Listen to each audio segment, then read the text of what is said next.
விளவங்கோடு தொகுதி காங்கிரஸ் எம்எல்ஏவான விஜயதாரணி இன்று அல்லது நாளை பாஜகவில் இணையலாம் என தெரிகிறது.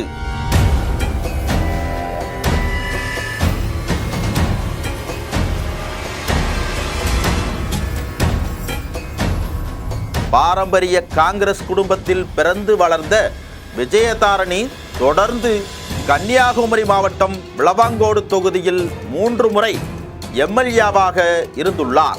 தற்பொழுது கட்சியின் மீது உள்ள அதிருப்தியால் அவர் பாஜகவில் இணைய போவதாகவும் இதற்காக டெல்லியில் முகாமிட்டுள்ளதாகவும் கூறப்படுகிறது.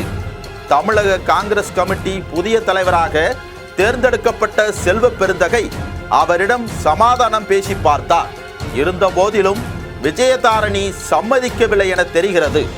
நெல்லைக்கு வரும் பிரதமர் மோடி முன்னிலையில் பாஜகவில் சேரலாம் என ஏற்பாடுகள் செய்யப்பட்டது. ஆனால் இதற்கு அனுமதி கிடைக்கவில்லை.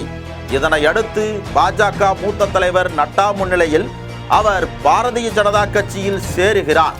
அநேகமாக இன்று அல்லது நாளை அவர் பாரதிய ஜனதா கட்சியில் சேருவார் என இறுதி கட்டமாக எதிர்பார்க்கப்படுகிறது.